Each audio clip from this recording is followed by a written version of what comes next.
Mon père m'a mise à la porte le soir de ma remise de diplôme. La cuisine n'est pas une carrière. Sors d'ici. Ma mère se tenait dans le couloir, silencieuse. Je suis parti avec 300 € et un seul sac. 7 ans plus tard, la sécurité a appelé, « Madame, votre père est au portail. Il dit que c'est une urgence. » J'ai ouvert la porte et j'ai dit. Mes parents m'ont mise à la porte quand j'avais 18 ans. 7 ans plus tard, ils se sont présentés à ma porte pour demander de l'aide. Salut à tous. Si vous aimez les histoires où le karma fait son travail, vous êtes au bon endroit. Abonnez-vous et restez avec nous. Nous en avons une bonne aujourd'hui. Allons-y. Je me tenais dans la cuisine de mon ranch près d'Austin, préparant du café, lorsque mon système de sécurité a sonné. J'ai jeté un coup d'œil à l'écran et je me suis figé.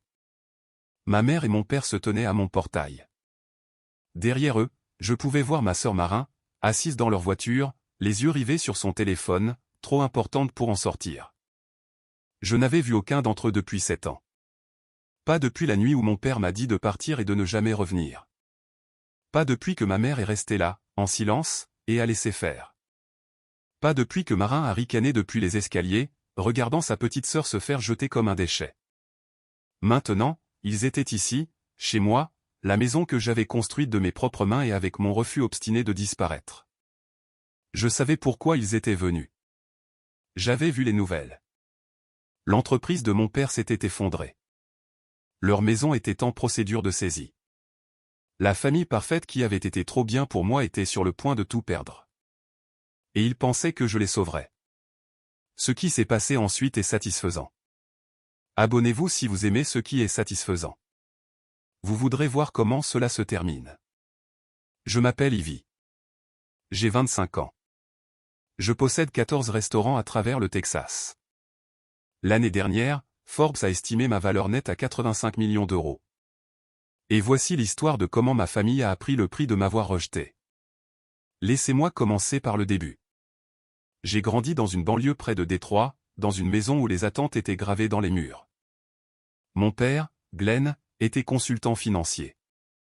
Ma mère, Marianne, était administratrice d'hôpital. Ils avaient bâti leur vie sur les diplômes, le statut et l'apparence du succès.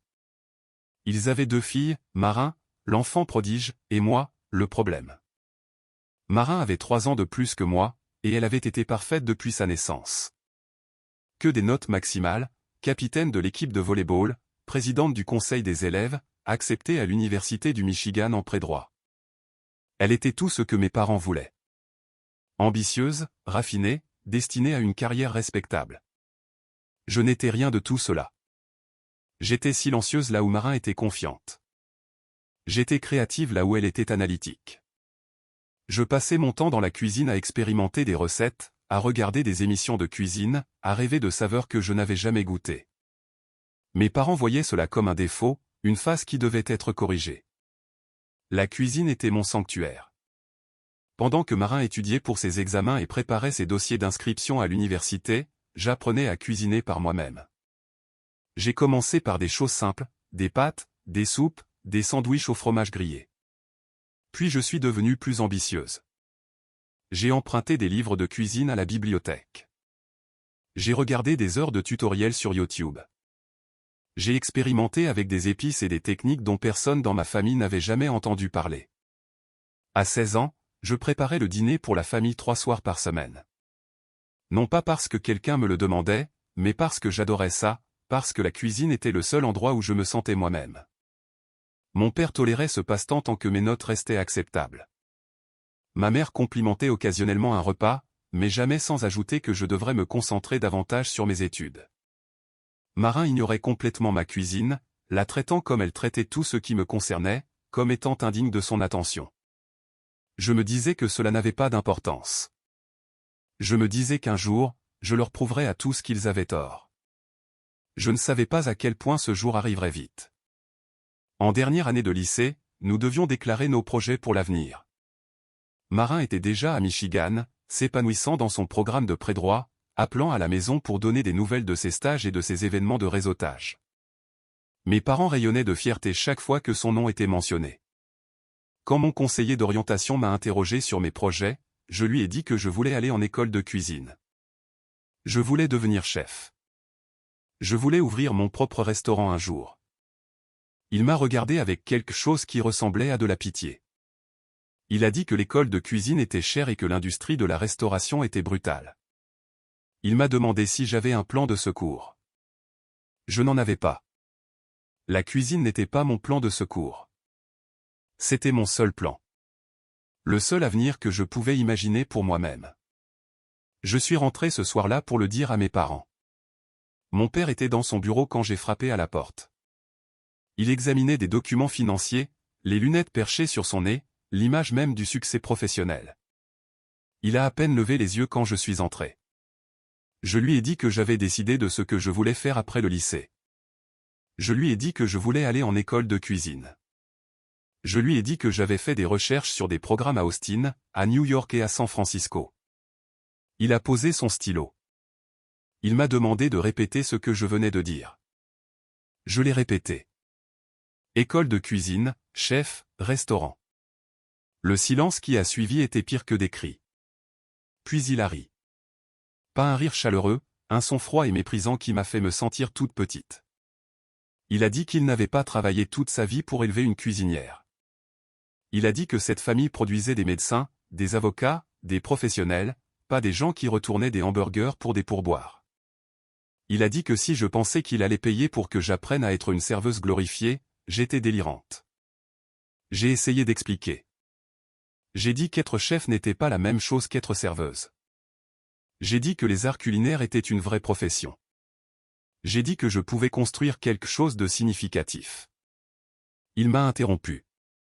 Il a dit que j'avais deux choix. Je pouvais aller dans une vraie université, obtenir un vrai diplôme et poursuivre une vraie carrière, ou je pouvais oublier tout soutien de cette famille. J'ai demandé ce qui se passerait si je choisissais quand même l'école de cuisine. Il m'a regardé comme si j'étais une étrangère. Il a dit que dans ce cas, je pouvais trouver mon propre moyen de la payer, et que je pouvais trouver un autre endroit où vivre pendant ce temps. Je suis allé voir ma mère ensuite. Elle était dans le salon en train de lire un magazine, parfaitement composé comme toujours.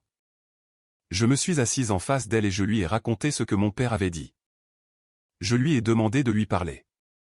Je lui ai demandé de l'aider à comprendre que c'était mon rêve, ma passion, la seule chose que j'ai jamais voulu. Elle a écouté sans m'interrompre. Quand j'ai eu fini, elle a posé son magazine et m'a regardé avec une expression que je n'oublierai jamais. Elle a dit que mon père avait raison. Elle a dit que la cuisine était un passe-temps, pas une carrière. Elle a dit que j'étais égoïste de vouloir poursuivre quelque chose de si peu pratique alors que mes parents m'avaient donné toutes les chances de réussir. Elle a dit que Marin ne les aurait jamais mis dans cette position. J'ai demandé si elle allait vraiment laisser mon père me mettre à la porte pour ça. Elle a dit que personne ne me mettait à la porte. Ils établissaient simplement des limites. Si je voulais faire partie de cette famille, je devais agir en conséquence. J'ai réalisé alors que je n'avais jamais vraiment fait partie de cette famille. J'avais juste vécu dans leur maison, en attendant le moment où ils décideraient que je ne valais pas la peine d'être gardé. Le soir de la remise des diplômes, tout s'est terminé. Il y avait une fête chez nous. Parents, famille, amis, voisins, tout le monde était là pour célébrer les réussites de la promotion, ce qui, dans l'esprit de mes parents, signifiait célébrer le succès continu de Marin à Michigan et tolérer mon existence. J'ai fait l'erreur de dire à ma tante ce que je voulais faire de ma vie. Elle l'a mentionné à mon père, à voix haute, devant tout le monde. Le silence s'est fait dans la pièce. Le visage de mon père est devenu rouge. Il s'est excusé, m'a attrapé le bras et m'a entraîné dans son bureau. Ce qui a suivi n'était pas une conversation. C'était une sentence. Il a dit que je l'avais embarrassé devant ses collègues. Il a dit que j'avais prouvé que je ne respectais pas cette famille ni tout ce qu'ils avaient fait pour moi. Il a dit que si j'étais déterminé à gâcher ma vie pour une fantaisie enfantine, je pouvais le faire ailleurs. Il m'a dit de faire mes valises et de partir. J'ai demandé s'il était sérieux. Il a ouvert la porte de son bureau et a montré les escaliers. J'ai regardé par-dessus son épaule et j'ai vu ma mère debout dans le couloir. Elle regardait. Elle n'a rien dit. Derrière elle, dans les escaliers, Marin ricanait. J'ai fait un seul sac, des vêtements, quelques livres, le carnet où j'avais écrit toutes mes recettes au fil des ans. 312 € que j'avais économisé de l'argent de mes anniversaires et de petits boulots. Mon père ne m'a pas dit au revoir. Ma mère m'a offert une étreinte raide et m'a dit d'appeler quand je reviendrai à la raison. Marin n'est même pas descendu. Je suis sorti par la porte d'entrée à 23 h, par une nuit de juin, à 18 ans, sans emploi, sans plan et sans famille. Je ne m'étais jamais senti aussi libre de ma vie. J'ai pris un bus Greyhound pour Austin. Pourquoi Austin? Parce que c'était loin de Détroit.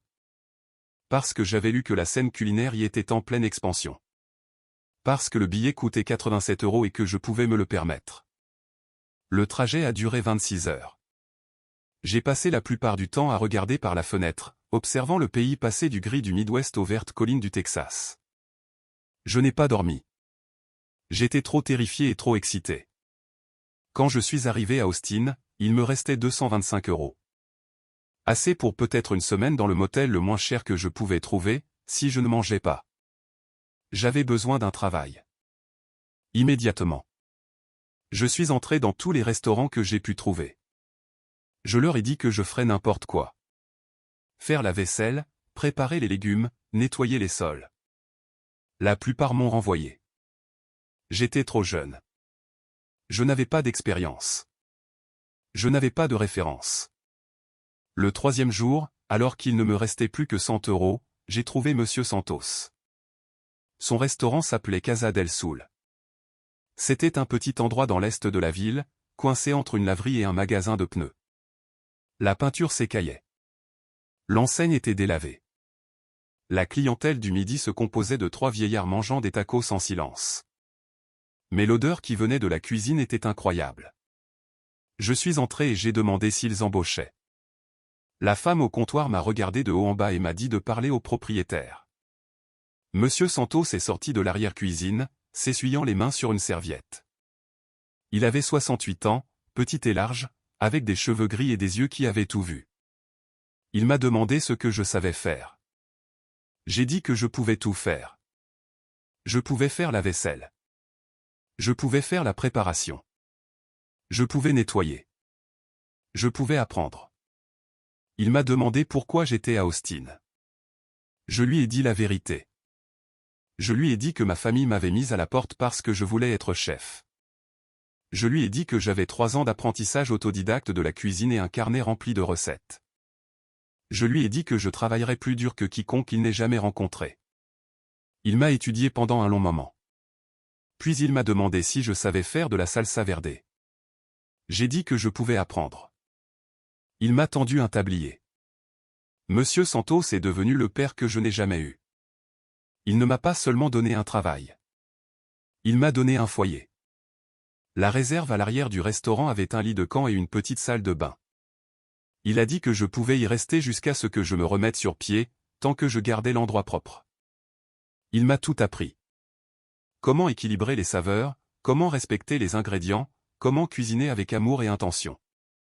Il disait que la nourriture n'était pas seulement de la subsistance. C'était un langage, une façon de dire aux gens qu'il comptait.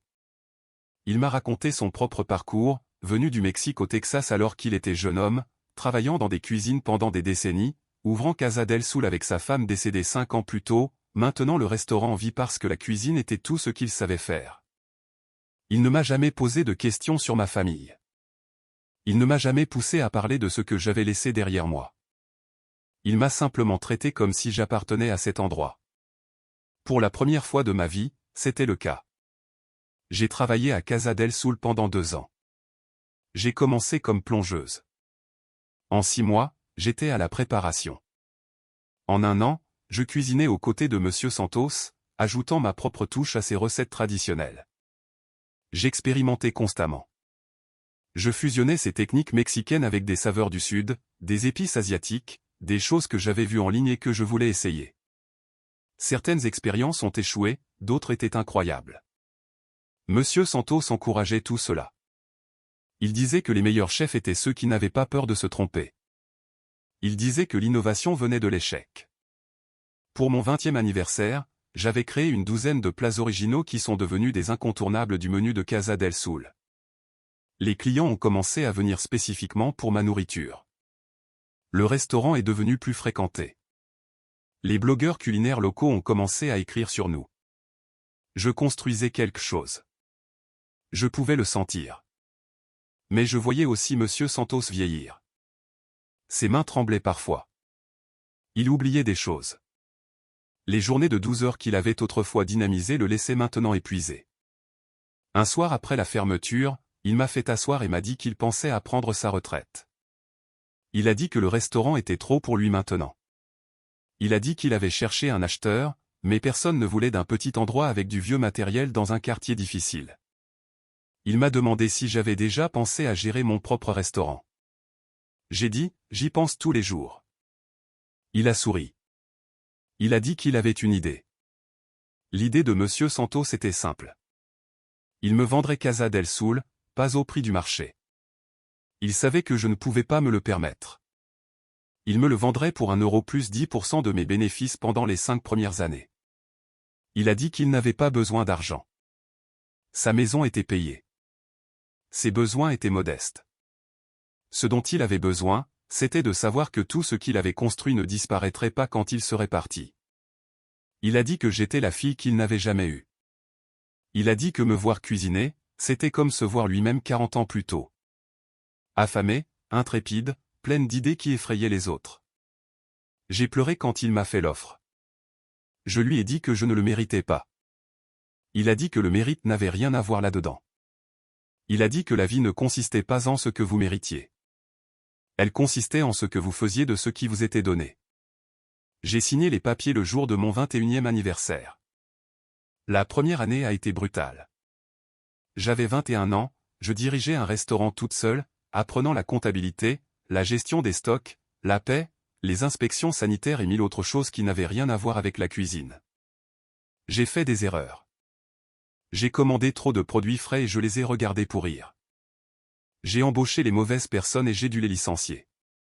J'ai sous-évalué le menu et j'ai failli faire faillite. Je me suis surmené jusqu'à m'effondrer dans la cuisine à 2 heures du matin. Mais j'ai continué. J'ai repensé le menu autour de mon concept de fusion. Des bases mexicaines avec des influences inattendues. Des tacos coréens, des carnitas aux épices thaïlandaises, de la poitrine de bœuf barbecue avec une sauce molle, des choses qui ne devraient pas fonctionner ensemble mais qui, d'une manière ou d'une autre, le faisaient. Les gens l'ont remarqué. Les blogs culinaires d'Austin ont commencé à écrire sur Casa del Sul. Puis les journaux locaux. Puis un reportage au journal du soir sur les jeunes entrepreneurs qui changeaient la scène culinaire de la ville. À la fin de ma première année, nous avions des files d'attente devant la porte tous les week-ends. Le food truck est venu ensuite. Je ne pouvais pas agrandir le restaurant. Le bâtiment était trop petit, le quartier trop limité, mais je pouvais apporter ma nourriture à des gens qui ne conduiraient jamais jusqu'à l'est de la ville. J'ai acheté un camion d'occasion pour 12 000 euros. Je l'ai peint moi-même. Jaune vif avec des flammes rouges. Impossible à manquer. Je le garais dans des festivals, des marchés de producteurs, des parcs de bureaux, partout où les gens se rassemblaient et avaient faim. Le camion a doublé mes revenus en 6 mois, puis les a triplés. J'ai embauché mon premier employé, puis mon deuxième, puis une équipe de cuisine complète pour le restaurant pendant que je me concentrais sur la croissance de l'activité du camion. À 23 ans, j'avais 3 camions qui sillonnaient Austin. L'investisseuse m'a trouvé lors d'un festival gastronomique. Elle s'appelait Patricia Chen, une capitale risqueuse spécialisée dans les entreprises de l'alimentation et de l'hôtellerie. Elle avait mangé à mon camion, avait adoré et voulait discuter. Elle a dit que je tenais quelque chose de spécial. Elle a dit que mon concept pouvait être développé à l'échelle nationale si je jouais bien mes cartes. Elle a dit qu'elle voulait m'aider à construire un empire. Je lui ai dit que je ne voulais pas de partenaire. Je ne voulais personne pour me dire quoi faire avec ma nourriture. Elle a dit qu'elle ne le ferait pas. Elle fournirait des capitaux et des relations. Je garderais le contrôle créatif. Elle croyait aux entreprises dirigées par leurs fondateurs. J'ai dit que je devais y réfléchir. J'ai réfléchi pendant 3 jours. Puis j'ai appelé Monsieur Santos. Il a dit que l'occasion ne se présentait qu'une seule fois. Il a dit, les gens intelligents ouvrent la porte. J'ai signé avec Patricia. Les 2 années suivantes ont été un tourbillon. L'investissement de Patricia m'a permis d'ouvrir mon premier vrai restaurant. Pas Casa del Sul, que j'ai gardé en hommage à Monsieur Santos, mais un nouveau concept. Un espace moderne et élégant en centre-ville avec une cuisine ouverte et un menu qui changeait chaque semaine. Je l'ai appelé Resroute. Ce fut un succès instantané. Les critiques ont adoré. Les réservations étaient complètes des mois à l'avance. Les magazines culinaires envoyaient des journalistes à Austin juste pour écrire sur nous. J'ai ouvert un deuxième établissement, puis un troisième, puis des établissements à Houston, Dallas, San Antonio. À 24 ans, j'avais 10 restaurants. À 25 ans, j'en avais 14. Patricia m'a aidé à lancer une série sur Netflix, De rien à tout. J'y racontais mon histoire. Je cuisinais devant la caméra. Je rendais visite à des jeunes qui me rappelaient moi-même et je leur montrais que leur rêve était possible. L'émission a été nominée pour un Emmy. Forbes m'a mise sur leur liste des 30 de moins de 30 ans. Ils ont estimé ma valeur nette à 85 millions d'euros. J'ai acheté un ranch près d'Austin. Je conduisais une voiture que j'avais payée en espèces. Je me réveillais chaque matin dans une vie que j'avais bâtie à partir de rien. Et pendant tout ce temps, je n'ai jamais eu de nouvelles de ma famille. Pas une seule fois. J'ai lancé le programme des jeunes chefs parce que je me souvenais de ce que c'était que de n'avoir rien. Le programme trouvait des jeunes comme moi, des jeunes qui avaient été rejetés, qui n'avaient nulle part où aller, qui rêvaient de travailler dans la cuisine. Nous les avons accueillis dans nos cuisines. Nous leur avons enseigné des compétences. Nous leur avons versé de vrais salaires et les avons aidés à se construire un véritable avenir. En 3 ans, nous avons formé plus de 200 jeunes chefs. Certains d'entre eux ont ouvert leurs propres établissements. D'autres sont devenus directeurs dans mes restaurants. Tous sont devenus une famille. Monsieur Santos a visité le programme une fois, vers la fin. Il avait 81 ans, frêle mais l'œil vif. Il a regardé les jeunes cuisiner, apprendre, rire. Il m'a regardé leur enseigner les mêmes leçons qu'il m'avait enseignées. Il a dit qu'il était fier de moi. Il a dit que j'avais pris son petit cadeau et que je l'avais transformé en quelque chose qui nous survivrait à tous les deux. Il est mort 3 mois plus tard, paisiblement dans son sommeil. J'ai créé une bourse à son nom. Chaque année, nous envoyons 5 jeunes cuisiniers en école de cuisine avec des bourses complètes. Chaque année, je leur parle de l'homme qui a donné une chance à une jeune fille effrayée de 18 ans quand personne d'autre ne voulait le faire. J'ai appris la situation de ma famille par les nouvelles. Le cabinet de conseil de mon père s'était effondré. Un audit avait révélé des irrégularités financières. Rien de criminel, mais assez pour détruire sa réputation. Les clients ont fui. Les partenaires ont intenté des procès. L'entreprise qui avait été son identité pendant 30 ans s'est évaporée en 6 mois. Ma mère a dû retourner travailler à 62 ans. Mon père ne trouvait personne disposé à l'embaucher. Et la maison parfaite dans la banlieue parfaite où je n'avais jamais été assez bien, était en procédure de saisie. J'ai regardé le reportage sans aucune expression. Je n'ai rien ressenti. Ni satisfaction, ni pitié, juste une curiosité lointaine, comme si je regardais des étrangers se débattre avec des problèmes qui n'avaient rien à voir avec moi. Puis j'ai appris pour Marin. Ma sœur parfaite n'était pas restée parfaite. Elle a obtenu son diplôme de droit. Elle a réussi le barreau. Elle a obtenu un emploi dans un cabinet prestigieux à Chicago. Puis elle s'est fait licencier.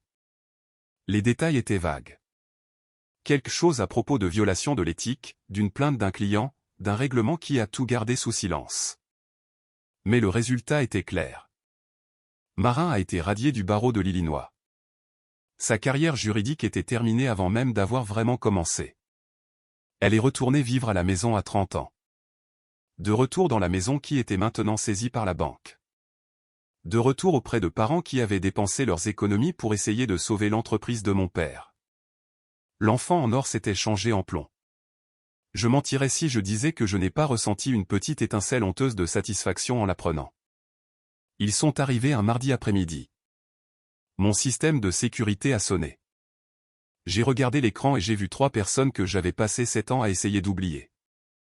Mon père avait l'air plus vieux, plus gris, plus petit en quelque sorte, comme si l'échec l'avait physiquement rétréci. Ma mère se tenait à côté de lui, serrant son sac à main comme un bouclier. Derrière eux, toujours dans la voiture, Marin regardait son téléphone. J'aurais pu les ignorer. J'aurais pu dire à la sécurité de les renvoyer.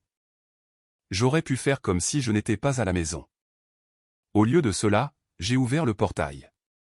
Ils ont remonté mon allée lentement, observant le ranch, le terrain, les preuves de la richesse qu'ils m'avaient dit que je n'atteindrais jamais. Le visage de mon père était un masque. Les yeux de ma mère étaient humides. Je les ai accueillis à la porte mais je ne les ai pas invités à entrer. Mon père a parlé le premier. Sa voix était tendue. Il a dit qu'ils avaient besoin d'aide. Il a dit que la banque prenait la maison dans 30 jours. Il a dit qu'ils n'avaient nulle part où aller. Il a dit qu'ils étaient désolés. J'ai regardé l'homme qui m'avait jeté comme un déchet. La femme qui avait laissé faire. La sœur qui avait ricané depuis les escaliers. Je leur ai demandé pourquoi ils pensaient que je les aiderais. Ma mère s'est mise à pleurer. Elle a dit que j'étais toujours de la famille. Elle a dit que les liens du sang signifiaient quelque chose. Elle a dit qu'ils savaient qu'ils avaient fait des erreurs. Je leur ai dit que j'avais passé 7 ans à construire une vie sans eux. 7 ans à prouver que je n'avais pas besoin de leur approbation ou de leur soutien. 7 ans à devenir quelqu'un qu'ils avaient dit que je ne pourrais jamais être. J'ai demandé ce qui avait changé. Pourquoi maintenant? Pourquoi après tout ce temps se souvenaient-ils soudainement qu'ils avaient une fille? Personne n'a répondu. J'ai regardé par-dessus leur épaule vers la voiture d'où Marin sortait enfin. Elle s'est approchée de nous lentement, les bras croisés, le visage indéchiffrable. Elle s'est arrêtée à quelques mètres. Elle n'a rien dit. Mais pour la première fois de ma vie, elle n'avait pas l'air supérieure. Elle avait l'air effrayée. J'ai pris une décision. Je leur ai dit que je les aiderais, mais pas gratuitement. Les yeux de mon père se sont illuminés. Ma mère a expiré de soulagement. Même les épaules de Marin se sont légèrement affaissées. Puis je leur ai exposé mes conditions.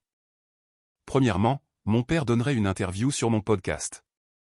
Il dirait la vérité, qu'il avait mis sa fille de 18 ans à la porte parce qu'elle voulait devenir chef, qu'il avait qualifié ses rêves de sans valeur, qu'il avait choisi sa fierté plutôt que son enfant. Deuxièmement, mes 2 parents feraient du bénévolat au programme des jeunes chefs pendant 3 mois, non pas comme des personnalités importantes, non pas comme des invités, mais comme des travailleurs. Ils feraient la vaisselle. Ils prépareraient les légumes. Ils serviraient les jeunes qu'ils auraient méprisés 7 ans plus tôt. Le visage de mon père est devenu rouge. Il a dit que j'essayais de l'humilier. Il a dit qu'il avait déjà tout perdu, son entreprise, sa réputation, sa maison. Maintenant, je voulais étaler ses échecs devant le monde entier. J'ai dit qu'il ne s'agissait pas d'humiliation. Il s'agissait de responsabilité. Je lui ai dit que j'avais passé 7 ans à construire quelque chose à partir de rien pendant qu'il prétendait que je n'existais pas. J'avais créé des emplois pour des centaines de personnes. J'avais aidé de jeunes cuisiniers à trouver leur avenir. J'avais transformé son rejet en ma plus grande force. Maintenant, il avait le choix. Il pouvait accepter mes conditions et garder sa maison, ou il pouvait partir avec sa fierté intacte et nulle part où dormir. J'ai regardé ma mère. Je lui ai demandé si elle avait quelque chose à dire. 7 ans plus tôt, elle s'était tenue dans le couloir et avait regardé sa fille se faire mettre à la porte. Elle n'avait rien dit alors. Que avait-elle à dire maintenant? Elle pleurait à nouveau. Elle a dit qu'elle était désolée. Elle a dit qu'elle aurait dû se battre pour moi. Elle a dit qu'elle avait regretté cette nuit chaque jour depuis. J'ai demandé pourquoi elle n'avait jamais appelé. Elle n'avait pas de réponse. Marin a parlé pour la première fois. Elle a dit que j'avais tout à fait le droit de les détester. Elle a dit qu'elle avait été terrible avec moi en grandissant. Elle a dit que voir mon succès de loin l'avait forcée à affronter à quel point elle avait eu tort. Elle a dit qu'elle ne demandait pas le pardon. Elle demandait juste une chance. J'ai regardé ma sœur, l'enfant prodige, celle qui avait toujours été suffisante alors que je ne l'étais jamais. Je lui ai demandé ce qui lui était arrivé, la radiation, la carrière qu'elle avait bâtie sur le fait d'être parfaite. Elle est restée silencieuse un long moment. Puis elle m'a dit qu'un associé principal lui avait demandé de falsifier des documents pour un client. Elle a refusé. Il l'a enterré, a porté des accusations, a fabriqué des preuves, a détruit sa réputation pour se protéger. Le temps que la vérité éclate, il était trop tard. Sa carrière était terminée. Elle a dit qu'elle comprenait enfin ce que cela faisait d'être rejetée par les personnes qui étaient censées vous protéger. Je n'ai pas eu pitié d'elle, mais j'ai senti quelque chose changer, une reconnaissance peut-être de la facilité avec laquelle le monde pouvait se retourner contre n'importe qui. Mon père a accepté mes conditions le lendemain matin. Il m'a appelé d'un motel où il séjournait. Sa voix était plate, vaincue. Il a dit qu'il ferait l'interview, qu'il ferait le bénévolat, qu'il ferait tout ce que je demandais. J'ai programmé le podcast pour la semaine suivante. L'interview a été difficile à regarder. Mon père était assis en face de moi dans mon studio, semblant plus petit que je ne l'avais jamais vu. Le microphone devant lui aurait aussi bien pu être une arme. Je lui ai demandé de raconter à mon public ce qui s'était passé il y a 7 ans. Il a pris une profonde inspiration. Puis il a commencé à parler. Il a dit qu'il avait 2 filles, une qui faisait tout bien, une qui voulait être chef.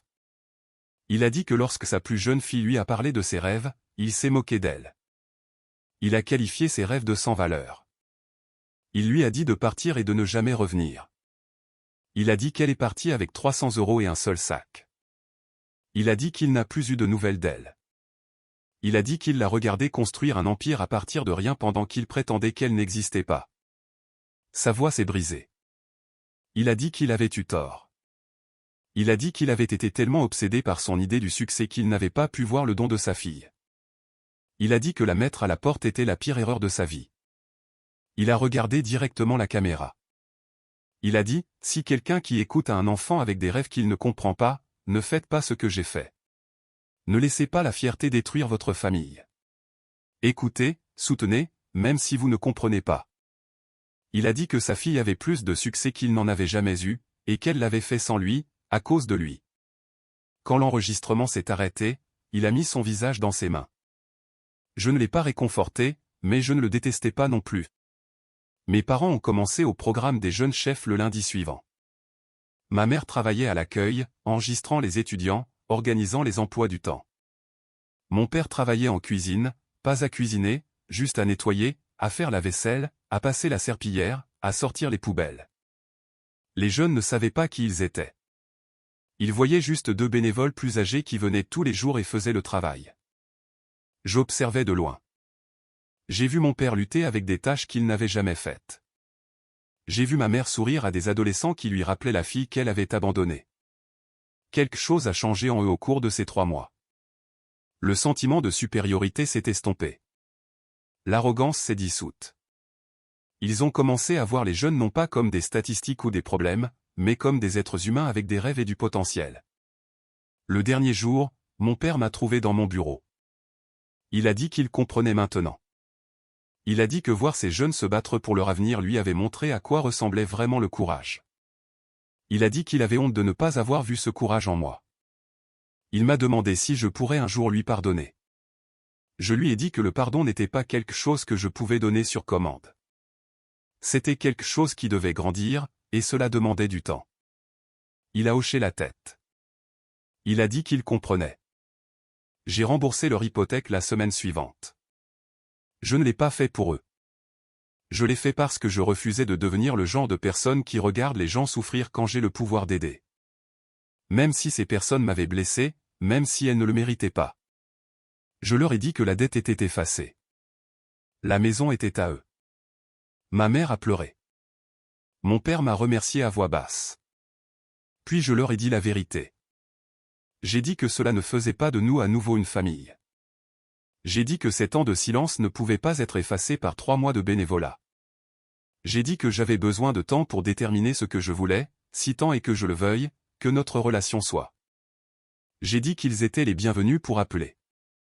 Ils étaient les bienvenus pour rendre visite occasionnellement, avec un préavis. Mais je n'étais pas prête à prétendre que tout allait bien. Peut-être un jour. Pas encore. Marin a demandé à rester à Austin. Elle a dit qu'elle n'avait plus rien à Détroit. Pas de carrière, pas d'amis, rien que l'ombre de ce qu'elle était. Elle a demandé s'il y avait une place pour elle dans mon monde. J'y ai réfléchi longtemps. Puis je lui ai offert un emploi. Pas dans mes restaurants. Ce serait trop facile. Au programme des jeunes chefs, comme coordinatrice, travaillant avec les jeunes, gérant la logistique, faisant le travail peu glamour qui fait tout fonctionner. Elle commencerait en bas de l'échelle. Elle gagnerait le salaire minimum. Elle ferait ses preuves ou elle échouerait. Elle a accepté sans hésiter. C'était il y a 2 ans. Marin est toujours au programme des jeunes chefs. Elle a été promue 2 fois. Les jeunes l'adorent. Elle est dure mais juste. Et elle ne les prend jamais de haut. Elle arrive tôt, reste tard et fait tout ce qui doit être fait. Nous ne sommes pas proches. Pas encore. Mais nous dînons ensemble une fois par mois. Nous parlons du travail, du programme, de petites choses. Nous construisons quelque chose de nouveau, lentement, sur les ruines de ce qu'était notre famille. Mes parents appellent toutes les quelques semaines. Les conversations sont maladroites, prudentes, mais ils essaient. Je peux le voir. Je peux le sentir. Je ne sais pas si je leur pardonnerai un jour complètement. Certaines blessures ne guérissent pas entièrement. Une certaine confiance ne peut pas être reconstruite. Mais j'ai appris que s'accrocher à la colère n'empoisonne que la personne qui la retient. Alors, j'ai laissé partir la plupart de cette colère. Pas pour eux. Pour moi. J'ai 27 ans maintenant. J'ai 18 restaurants. Une fondation qui a aidé plus de 400 jeunes. Un ranch où je me réveille chaque matin reconnaissante pour la vie que j'ai bâtie. Il y a 7 ans, j'avais 18 ans, debout sur un trottoir avec un seul sac et 300 €, rejeté par les personnes qui étaient censées m'aimer. Ils pensaient qu'ils me détruisaient. En réalité, ils me libéraient. Alors, voici ma question. Est-ce que quelqu'un vous a déjà dit que vos rêves ne valaient rien? Leur avez-vous prouvé le contraire? Je veux entendre votre histoire. Laissez-la dans les commentaires. Vous pourriez inspirer quelqu'un qui se trouve sur ce trottoir en ce moment même, se demandant s'il va s'en sortir. Spoiler, tout ira bien pour vous. Merci d'être ici.